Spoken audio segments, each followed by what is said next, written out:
आते हैं। चलिए थोड़ा सा अब एक रुख यहाँ पर एक नया व्यू लेकर आते हैं। आज भारतीय बाजारों में बिकवाली का दबाव जरूर देखने को मिला है, लेकिन अगर एक लॉन्ग टर्म पर्सपेक्टिव से मार्केट पढ़ें तो वो कैसा दिखाई दे रहा है, वैल्यूएशंस कैसे हैं और प्रॉफिटेबिलिटी की स्थिति कंपनियों की कैसी रहेगी। मोतीलाल ओसवाल के रिसर्च हेड और इंस्टीट्यूशनल इक्विटीज के हेड दरअसल गौतम दुग्गड़ हमारे साथ है स्टूडियो में। गौतम, स्वागत है आपका सीएनबीसी आवाज पर। अनफॉर्चुनेटली आज तो भारतीय बाजारों की तो धुलाई होती हुई दिखाई दे रही है। कल ही हम निफ्टी बैंक की तेजी को सेलिब्रेट कर रहे थे और आज मेजर कंट्रैक्शन देखने को मिल रहा है। Not that something big has happened, लेकिन इस तरह के एबरेशंस पर आप लोगों की कोई खास टिप्पणी होती है या फिर जो आप लोगों ने शॉर्टलिस्ट किए होते हैं स्टॉक्स उनको खरीदने का दिन होता है? हर्षदा जी, इसमें दो तरीके से देखा जा सकता है। शॉर्ट टर्म में इंडियन मार्केट ने बहुत आउट परफॉर्म किया है। पिछला एक साल में हमने करीबन 20 से 25% आउट परफॉर्म किया है ग्लोबल बाज़ारों को। अब बीच में इंटरमिटेंटली कई ऐसे दौर आएंगे जहाँ पे मार्केट छोटा छोटा एक पुल बैक करता रहेगा। रीजंस कुछ भी हो सकता है, ग्लोबल हो सकता है, डोमेस्टिक हो सकता है, सेंट्रल बैंकर्स की कमेंट्री हो सकती है, कमोडिटी कॉस्ट सडनली स्पाइक कर सकते हैं।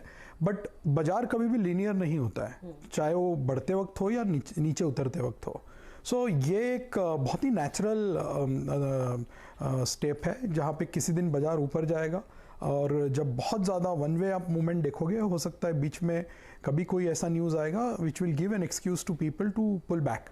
सो मुझे लगता है जैसे आईटी में आज हुआ है, कल HCL टेक ने अपना गाइडेंस 1% से कम किया है। आज आईटी इंडेक्स मेरे ख्याल से कुछ 3 से 4% नीचे है, राइट? क्योंकि आईटी के स्टॉक्स पिछले 1-1.5 महीने में काफ़ी चले थे।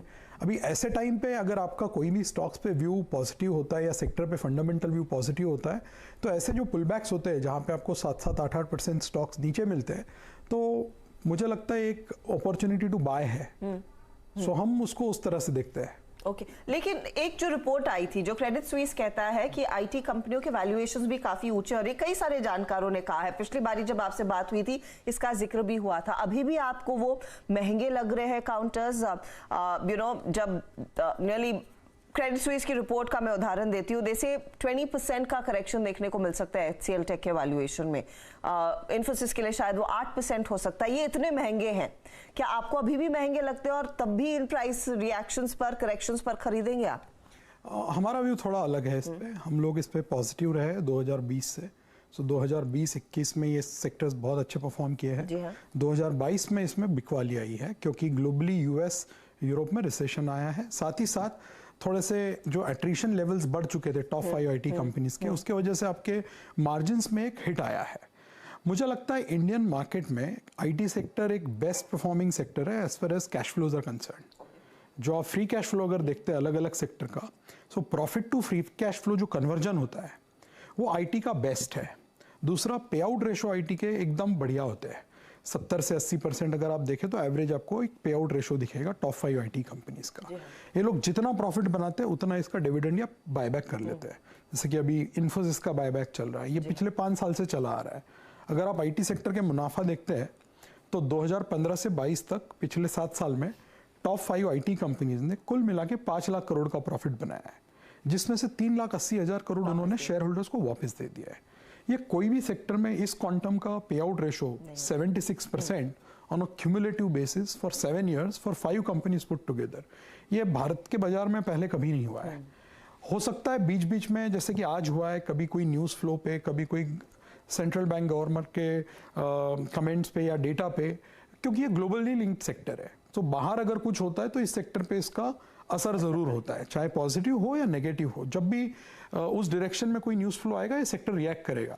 But over a period of time इस सेक्टर ने पिछले 25 साल में अलग अलग दौर में बड़े बड़े मैक्रो क्राइसिस अच्छे से हैंडल किया है।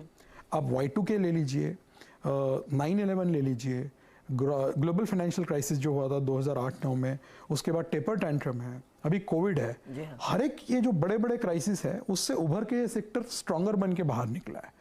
सो अगर आप past is any evidence to go by, ऐसे दौर में ये स्टॉक्स जो अच्छे क्वालिटी के स्टॉक्स है, लार्ज कैप स्टॉक्स है, वो अगर आप खरीदते हैं तो over a period of time आपका पैसा इसमें हमेशा बना है। हाँ, अगर आपका व्यू 3 महीना 6 महीने का है तो कुछ भी हो सकता है, यहाँ से और 20% गिर जाएंगे, यहाँ से 25% चल भी जाएंगे, वो बताना बहुत डिफिकल्ट है। बट जिनका व्यू लॉन्ग टर्म है उन्होंने जब ऐसा दौर आता है इन अच्छे सेक्टर्स में जहां कैश फ्लो अच्छे है, बैलेंस शीट अच्छे है, मैनेजमेंट और कॉर्पोरेट गवर्नेंस टॉप नॉच है, उस सेक्टर में ऐसे टाइम पे खरीदारी करना लॉन्ग टर्म के लिए काफी अच्छा साबित होता है। अच्छा गौतम जी, एक और स्पेस के बारे में बात करते हैं, और यहाँ से लगभग 6 महीने पहले, मैं एफएमसीजी की बात कर रहा हूँ, बहुत सारे चैलेंजेस थे। I mean commodity inflation, demand काफ़ी वीक है। ऐसे में कंपनियों ने किस तरीके से, अगर आप देखिए उस टेन्योर को निकाला है, वो साल भर 2 साल का पीरियड काफ़ी डिफिकल्ट भी था, but suddenly this FMCG index at higher levels, at all time high. अभी 2 रोज़ पहले शक्तिकांत दास साहब जब बात कर रहे थे, आई मीन पोस्ट पॉलिसी, उन्होंने 2 बातें कही, रूरल डिमांड फिर रिकवर हो रही है और जो फार्म एक्टिविटीज़ हैं फिर काफ़ी स्ट्रॉन्ग हैं। लास्ट 2 बार क्वार्टर्स में हम हर एफएमसीजी कंपनी ने कमेंट किया था कि जनाब रूरल डिमांड काफ़ी कम है, वो हमको हर्ट कर रही है। लेकिन अब जब वो थोड़ी सी रूरल मार्केट में रिकवरी है, आपका एफएमसीजी पे व्यू क्या है, और यहाँ पे आप सिलेक्टिव होकर अगर बाइंग करेंगे तो किन कंपनियों पे ज़्यादा फोकस करेंगे आप? सो देखिए, इसमें ऐसा है कि पिछले 3 साल से ये सेक्टर अंडर परफॉर्म कर रहा है। आपके जो एंट्री वैल्यूएशंस थे वो काफ़ी महंगे थे 2-3 साल पहले, राइट। इन बिटवीन ये हुआ है कि पिछले 3 साल में बाकी सेक्टर्स का प्रॉफिट बहुत बड़ा है, राइट। अगर आप निफ्टी का प्रॉफिट देखते हैं, FY20 में निफ्टी का प्रॉफिट 3,50,000 करोड़ था, जो FY23 में बढ़ के 6,71,000 करोड़ हो जाएगा। तो 3 साल में निफ्टी का मुनाफा 90% बढ़ा है। कंज्यूमर सेक्टर का प्रॉफिट 3 साल में रफली 30-35% बढ़ा होगा। सो जो पिछले 10 साल से चला आ रहा था, 2010 से 20 में, जहां बाकी सेक्टर्स का प्रॉफिट कहीं नहीं जा रहा था, केवल एफएमसीजी, प्राइवेट सेक्टर बैंक्स और आईटी, ये 3 सेक्टर्स के प्रॉफिट बढ़ रहे थे। तो उस दौर में एफएमसीजी कंपनीज के वैल्यूएशंस जो 25-30 पी होते थे, वो 60-65 पी तक चले गए। और जैसे ही 2020 के बाद बाकी सेक्टर्स का परफॉर्मेंस आना चालू हुआ, एफएमसीजी सेक्टर थोड़ा साइडवे हो गया, क्योंकि इनका ग्रोथ चेंज नहीं होता, ये स्टेडी सेक्टर्स होते हैं। इसके वजह से टाइम करेक्शन काफ़ी हुआ है। अगर आप Nestle, Britannia, Hindustan Lever, Marico, Dabur, ये सारे कंपनीज देखते हैं तो इन्होंने पिछले 3 साल में कुछ बहुत ज़्यादा ऐसे एब्सोल्यूट रिटर्न्स नहीं दिए हैं। तो अंडर परफॉर्मेंस काफ़ी हुआ है, टाइम करेक्शन हुआ है, और थोड़ा बहुत अर्निंग्स ने कैचअप किया है। हालांकि अर्निंग्स ग्रोथ भी बहुत ज़्यादा नहीं था। अगर आप पिछले 6 क्वार्टर्स का नंबर देखते हैं तो एक्स लीवर और एक्स आईटीसी, जो बाकी सारे मिडिल कंज्यूमर कंपनीज हैं, मिड लेवल, उनका प्रॉफिट ग्रोथ -5 to +5% के बीच रहा है पिछले 6 क्वार्टर्स में। अब क्या हो रहा है? अब रूरल स्लोडाउन जो है पिछले 4 क्वार्टर से चल रहा है, राइट। आगे अगर आप देखते हैं अगला 1 से 1.5 साल, 2024 में बड़ा जनरल इलेक्शन है, 2023 में 5 बड़े स्टेट्स के इलेक्शन है। तो 2023 का जो पॉलिटिकल कैलेंडर है, इलेक्शन कैलेंडर है, वो काफ़ी बिजी है। जनरली हमने देखा है कि बड़े इलेक्शंस के पहले हर गवर्नमेंट चाहती है कि रूरल में सेंटिमेंट्स अच्छे रहे। तो हमें लगता है थोड़ा सा गवर्नमेंट स्पेंडिंग बढ़ेगा, जो रूरल कंजम्पशन के लिए फायदेमंद साबित हो सकता है। दूसरा, पिछले 2-3 महीने में आपने देखा होगा कमोडिटी प्राइसेस काफ़ी अच्छे से गिरे हैं। क्रूड 80 के नीचे आया है, और क्रूड के जो डेरिवेटिव्स होते हैं जैसे विनाइल एसिड मोनोमर या टाइटेनियम डाइऑक्साइड, पाम ऑयल, ये सारे जो कमोडिटीज़ हैं इनके भाव में भी गिरावट आई है, जो कि एफएमसीजी के लिए काफ़ी फायदेमंद है। सो अगर आप 2-3 फैक्टर्स ऐड करते हैं, रूरल में थोड़ा सा पिकअप, कमोडिटी कॉस्ट में करेक्शन, और पिछले 3 साल का जो अंडर परफॉर्मेंस है, सो एक वैल्यू के हिसाब से अगर आप देखते हैं रिस्क रिवॉर्ड, वो मुझे थोड़ा सा कंज्यूमर स्टेपल्स में भी बेहतर होता हुआ नजर आ रहा है। हमारे पोर्टफोलियो में, मॉडल पोर्टफोलियो में आईटीसी सबसे बड़ा वेट है, उसके बाद हिंदुस्तान लीवर है, और इन दोनों के अलावा जो हमें बाकी स्टॉक्स पसंद है उसमें गोदरेज कंज्यूमर और डाबर। सो ये 4 स्टॉक्स पे हमारा व्यू कंज्यूमर स्टेपल्स में काफ़ी पॉजिटिव है। इसके अलावा डिस्क्रिशनरी में हमें हमेशा से टाइटन अच्छा लगता रहा है, तो उसमें हमारा सबसे बड़ा वेट है, followed by Jubilant FoodWorks and now companies like metro. Interesting stocks का भी जिक्र किया। 4 दिग्गज कंपनियां जो एफएमसीजी में, आईटीसी, एचयूएल टॉप ट्रेड्स, उसके बाद गोदरेज कंज्यूमर, डाबर जैसे ट्रेड्स, और ऑफ कोर्स डिस्क्रिशनरी स्पेंस में टाइटन और जुबिलेंट के साथ साथ आपका मेट्रो। लेकिन मैं आपकी रिपोर्ट देख रही थी, ये जो कमोडिटीज में करेक्शन हाल ही में देखने को मिला है, उस पर आप जो कहते हैं कि ये मार्जिन्स को लार्जली सपोर्ट करता हुआ दिखाई देगा। क्या आप ये एक्सपेक्ट करें 3rd क्वार्टर ऑनवर्ड्स देखने को मिलेगा, एफएमसीजी को अच्छा खासा फायदा मिलेगा, जो हमने देखा भी है पाम ऑयल प्राइसेस में जो करेक्शन देखने को मिला। इसके अलावा जो कच्चे तेल में अब दबाव देखने को मिला है, उसका फायदा कौन कौन उठा सकता है, और अगर वैसे अपने पोर्टफोलियो को पोजीशन करना है तो आपके टॉपिक्स क्या हो रहे हैं इस समय? सो इसमें जो आपने अगर रिपोर्ट में देखा है तो हमने ये दिखाया है कि 2021 में मार्जिन्स ऑल टाइम हाई हो गए थे। वहां से थोड़ा सा मार्जिन 2022 में कुछ सेक्टर्स में करेक्ट हुआ है, लेकिन 2023 में जो है फर्स्ट हाफ में, और जो उसका इम्पैक्ट पूरे साल में आएगा, 2023 में ग्रॉस मार्जिन और एबिटा मार्जिन मल्टी ईयर लो पे आएंगे। Gross margin 520 basis point down है और EBITDA margin 270 basis point down है। ये पिछले 5-6 क्वार्टर के कमोडिटी प्राइस के स्पाइक की वजह से हुआ है, बट पिछले 3 महीने से प्राइसेस गिर रहे हैं। अब इसका इम्पैक्ट जो है, पॉजिटिव इम्पैक्ट, अगले 6 महीने या उसके बाद आना चालू होगा, क्योंकि कॉर्पोरेट जो है वो काफी इन्वेंट्री लेके बैठे रहते हैं कई सेक्टर्स में। तो जब तक वो हाई कॉस्ट इन्वेंट्री कंज्यूम करते हैं, उसका इम्पैक्ट आपके मार्जिन में, P&L में इमीडिएटली नहीं दिखता है। सो हमको जो लग रहा है कि 2H FY23 और FY24 में कुछ सेक्टर्स के मार्जिन बहुत अच्छे से रिकवर हो गए। अब ये वही सेक्टर है जिनके मार्जिन सबसे ज्यादा गिरे हैं। सो जहां सबसे ज्यादा गिरावट आई है, वही सबसे ज्यादा रिबाउंड भी आएगा। सो मेटल्स है, ऑयल एंड गैस है, सीमेंट है, और फिर ऑटो, कंज्यूमर, ये जो 4-5 सेक्टर्स है, यहाँ पे आपको ग्रॉस मार्जिन 300 से 400 बेसिस पॉइंट और एबिटा मार्जिन जो है वो 180 से 300 बेसिस पॉइंट तक रिकवर होने के चांसेस लगते हैं FY24 में। सो इंडिया का जो, और रादर हमारा जो कवरेज यूनिवर्स है मोतीलाल ओसवाल का, उसमें अगर आप ग्रॉस मार्जिन देखेंगे FY24 में, तो ये लगभग 220 पॉइंट ऊपर जाएगा आज के एस्टिमेट्स के हिसाब से। और एबिटा मार्जिन जो है वो भी लगभग 14.7% से लेकर 17% की तरफ जाएगा, लेकिन ये फिर भी प्री कोविड से कम रहेगा, क्योंकि प्री कोविड अगर आप एबिटा मार्जिन देखते हैं तो 17.4 था, जो ये बढ़ने के बाद 17% होगा।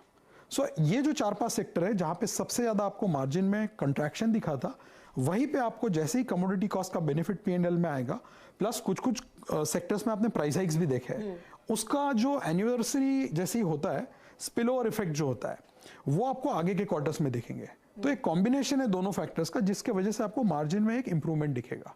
तो जितना कन्विक्शन के साथ में आपने FMCG में कुछ नामों की बात की, ऑटो में भी क्या उस तरह का कन्विक्शन देखने को मिल रहा है? क्योंकि सबसे ज्यादा मार ऑटो को ही पड़ी थी प्राइस हाइक्स की। एक तो कच्चा तेल भाग गया था तो फ्यूल प्राइसेस बढ़ गए थे, और दूसरा मेटल कॉस्ट तो थे ही, मेटल एंड प्लास्टिक जिस तरह से भागे, और अभी भी कंपनियां वो पास ऑन कर ही रही हैं। इस साइकिल में, इस कमोडिटी के प्राइसेस के गिरावट के साइकिल में, यहाँ पर कहाँ आपको फायदा आता दिखता है और आप कहाँ पोजीशन करेंगे अपने आप को? सो ऑटो एक थोड़ा सा डिफरेंट सेक्टर है, सिक्लिकल सेक्टर है। जी हाँ।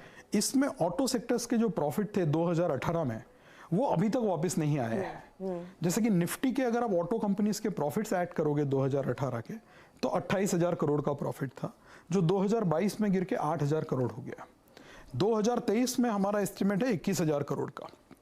सो FY18 टू FY23 5 साल में आपके प्रॉफिट वापस नहीं आए अभी तक। सो इनको एक लो बेस का बेनिफिट है। दूसरा, पिछले 3-4 महीने में आपने देखा होगा कि सप्लाई चेन का जो सबसे बड़ा पॉइंट था सेमीकंडक्टर शॉर्टेज का, वो काफी ईज हुआ है। जी हाँ। राइट। तीसरा, आपके कमोडिटी प्राइसेस कम हुए हैं, और कुछ सेगमेंट्स में जैसे 4 व्हीलर है, कमर्शियल व्हीकल्स है, यहाँ पे आपका डिमांड काफी अच्छा है। अगर आप उनके ऑर्डर बुक्स देखते हैं, वेटिंग पीरियड्स देखते हैं, सो 3 फैक्टर्स है, demand improvement, supply situation easing और कमोडिटी प्राइसेस करेक्टिंग। ये तीनों को अगर आप देखते हो जोड़ के, तो आपको लगेगा कि ऑटो सेक्टर के प्रॉफिट जो है, मार्जिन जो है, वो आगे जाके काफी इंप्रूव हो सकते हैं। अब इसमें हमको जो स्टॉक्स अच्छे लगते हैं वो है मारुति, हमको M&M अच्छा लगता है, और जो ऑटो एंक्स में हमको मदरसन वायरिंग है, अपोलो टायर्स है, अशोक लेलैंड है, ये हमारे कुछ, इसमें से कुछ स्टॉक्स हमारे मॉडल पोर्टफोलियो में है। 2 व्हीलर में अभी भी हम थोड़े से कॉशियस है, क्योंकि वहाँ जो डिमांड है पिछले 10 साल के लेवल पे अभी भी वही अटका हुआ है, और वहाँ से रिकवरी अभी दिखी नहीं है। वो तो फिर ग्रामीण इलाकों का भी एक सिग्नल है कि क्योंकि वहां पर डिमांड पिकअप नहीं है। बट इन सब चीजों के बेसिस पे एक स्टॉक कॉल लेना बहुत डिफिकल्ट हो जाता है, क्योंकि आप देखेंगे कुछ स्टॉक्स जो है 2 व्हीलर के, वो पिछले 5, 7, 10 साल से अंडर परफॉर्म करते जा रहे हैं, जबकि रूरल बीच में अच्छा भी हुआ है, खराब भी हुआ है, फिर अच्छा हुआ है, फिर खराब हुआ है। बट इन स्टॉक्स का जो कंपाउंडिंग है वो काफी लो परसेंटेज टर्म्स का रहा है। सो हम 4 व्हीलर में हमारा ज्यादा बायस है, और कमर्शियल व्हीकल्स में है। इसके अलावा फिर कंज्यूमर डिस्क्रिशनरी है। आप वो जो सबसे बड़ा हमारा पोर्टफोलियो में ओवरवेट है, वो आज भी फाइनेंशियल्स है, जहाँ पे हमारा सबसे बड़ा ओवरवेट पिछले 1 साल से PSU बैंक्स रहा है, SBI हमारा सबसे बड़ा वेट है, उसके बाद बैंक ऑफ बड़ौदा है। सो ये हमें थोड़ा सा पोर्टफोलियो में, because this year banks have done very well, तो इसका एक फायदा हुआ है, और बैंक्स के नंबर्स भी काफी अच्छे आ रहे हैं। जो मैंने आपको ऑटो का कहा कि 28,000 करोड़ का प्रॉफिट 5 साल के बाद 21 हो गया है, वही बैंक्स का प्रॉफिट वही 5 साल में 45,000 करोड़ से बढ़ के 2,06,000 करोड़ हो गया है। तो बैंक्स हमारी आज भी सबसे पहली पसंद है। अच्छा गौतम जी, इनफैक्ट मैं ऑटो पे आने ही वाला था, हर्षिता ने ऑटो स्पेस कवर भी कर लिया। अब मैं आपसे पूछूंगा, इनफैक्ट मैं जब खुद अपने शहर का हाल देखता हूँ और स्पेशली मार्च से पहले आई मीन दिल्ली एनसीआर में जिस प्रकार की रियल एस्टेट इन्वेंट्रीज थी, एंड सडनली जो मार्च के बाद रेट हाइक्स हुए, आई मीन इतने सब्सटेंशियल रेट हाइक सडनली 6 महीने के अंतराल में ईएमआईज का इतना ऊपर आ जाना, आप रेंज सेंसिटिव्स में भी रियल एस्टेट में क्या कर रहे हैं सर? रियल एस्टेट में या फिर हाउसिंग फाइनेंस कंपनियों में या फिर जो होम इंप्रूवमेंट का सेगमेंट था जैसे पॉलीकैब हो गया, एस्टेल हो गया, आपका इस वक्त व्यू इनमें क्या है? कहाँ अपने आप को आप लोगों ने ट्रिम किया है और कहाँ कैपिटलाइज कर रहे हैं आप? सो रियल एस्टेट देखिए पिछले 10 साल से कहीं नहीं गया था। अगर आप 2010 से 20 का पीरियड लेते हैं तो कोई भी रियल एस्टेट की बात नहीं करता था, क्योंकि वॉल्यूम्स नहीं होते थे, बैलेंस शीट में लेवरेज बहुत बढ़ गया था और डिमांड बहुत ही म्यूटेड था। रियल एस्टेट में जो आपने थोड़ा सा एक रिकवरी देखा है, इंप्रूवमेंट देखा है, वो पिछले 1.5 साल में देखा है। इसकी 2 वजह है। एक तो आपका रियल एस्टेट प्राइसेस फ्लैट हो गए थे 6 साल, 2016 से लेके 21 तक रियल एस्टेट के प्राइसेस अगर आप टॉप 8 सिटीज में देखते हैं तो बहुत फ्लैटिश ट्रेंड हो गया था। और जो कंज्यूमर का इनकम है, डिस्पोजेबल इनकम है, वो 7-8% से कंपाउंड हुआ है पिछले 5-6 साल में। सो सडनली जो अफोर्डेबिलिटी है वो काफ़ी इंप्रूव हो गई थी। और जैसे कि आपने कहा पिछले 2-4 साल में रेट्स काफ़ी नीचे रहे थे। सो इन सब का एक बेनिफिट रियल एस्टेट में हमें दिखा पिछले 1-1.5 साल में। अभी जो आरबीआई ने रेट हाइक की है 4% रेपो से लेके 6.4, पिछले 7-8 महीने में 2.4% का रेट हाइक हुआ है।